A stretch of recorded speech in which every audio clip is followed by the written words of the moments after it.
order to truly understand why America is the way it is right now, you have to go back in time. You have to look a little deeper. This situation is far more complicated than they make it out to seem. So many people have asked me, why is this happening? How is it possible that one incident in Minneapolis can cause rioting all across the world?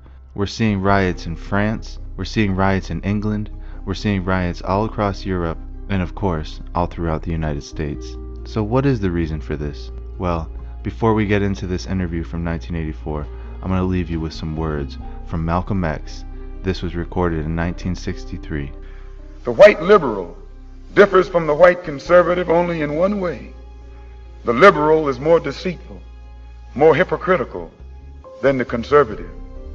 Both want power, but the white liberal is the one who has perfected the art of posing as the Negro's friend and benefactor. And by winning the friendship and support of the Negro, the white liberal is able to use the Negro as a pawn or a weapon in this political football game that is constantly raging between the white liberals and the white conservatives.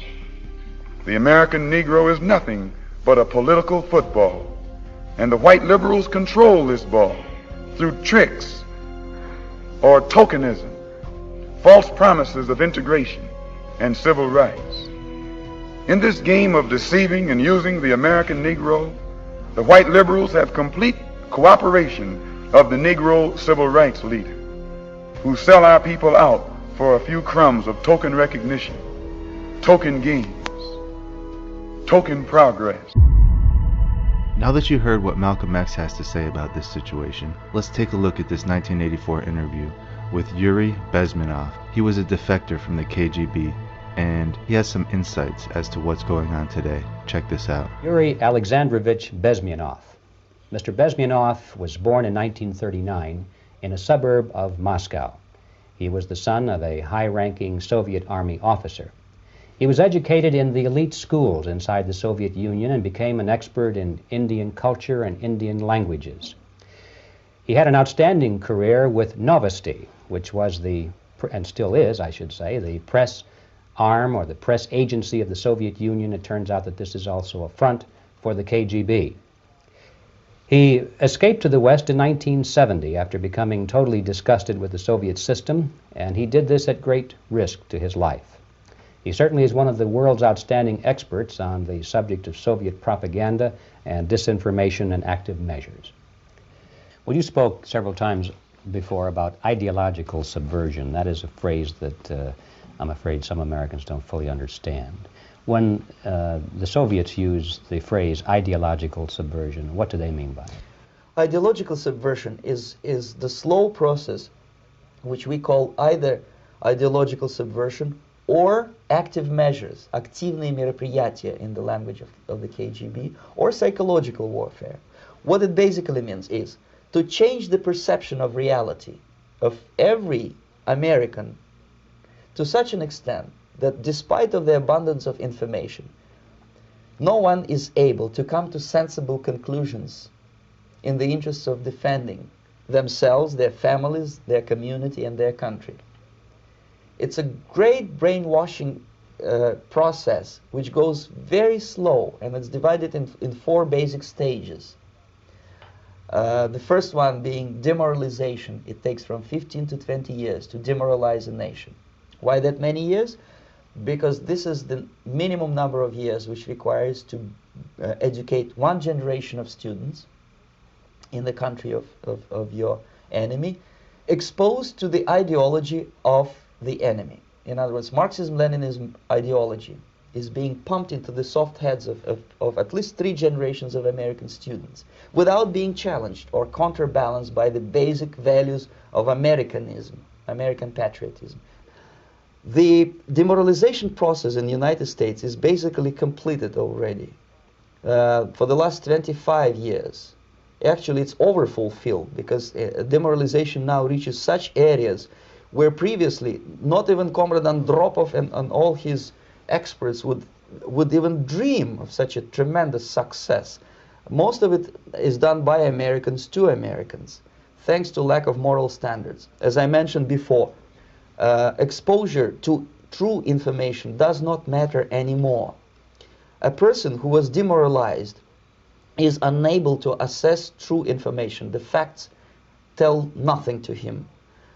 Even if I shower him with information, with authentic proof, with documents, with pictures, even if I take him by force to the Soviet Union and show him concentration camp, he will refuse to believe it until he is going to receive a kick in his fat bottom.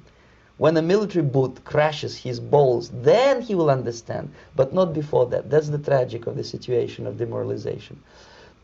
The next stage is destabilization.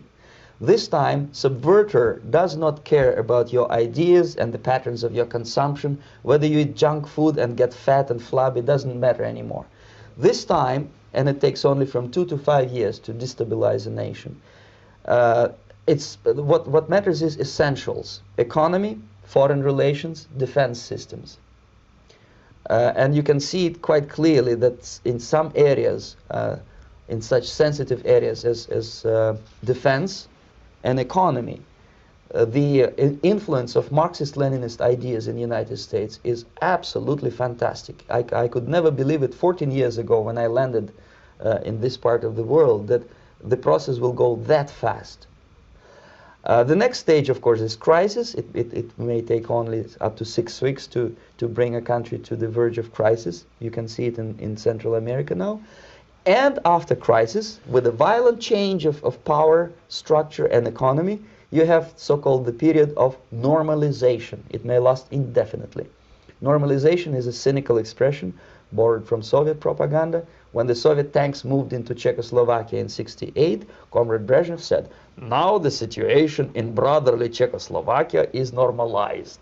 This is what will happen in the United States if you allow all these schmucks to bring the country to crisis, to promise people all kind of goodies and the paradise on earth, to destabilize your economy, to eliminate the principle of free market competition, and to put a big brother government in Washington, D.C., with benevolent dictators like Walter Mondale, who will promise lots of things, never mind whether the promises are fulfillable or not. Your leftists in United States, all these professors and all these beautiful civil rights defenders, they are instrumental in the process of the subversion only to destabilize the nation. When their job is completed, they are not needed anymore. They know too much. Some of them, when they get disillusioned, when they see that Marxist-Leninists come to power, obviously they get offended. They think that they will come to power. That will never happen, of course. They will be lined up against the wall and shot. But they may turn into the most bitter enemies of Marxist-Leninists when they come to power. And that's what happened in Nicaragua. You remember most of these former Marxist-Leninists were either put to prison or one of them split, and now he's working against Sandinistas. It happened in Grenada when Maurice Bishop was already a Marxist. He was executed by a new Marxist who was more Marxist than this Marxist. Same happened in Afghanistan when first there was Taraki, he was killed by Amin, then Amin was killed by Babrak Karmal with the help of KGB.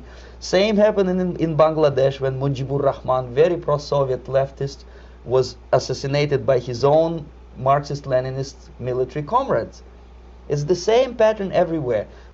The time bomb is ticking. With every second, the disaster is coming closer and closer. Unlike myself, you will have nowhere to defect. What did you think about that? Was it accurate? Does it make sense now? If you haven't already done so, please leave a comment below and let us know what you think. And don't forget to hit that like button. And please share this video with everybody you know. And until next time, thank you all for watching, and God bless you all.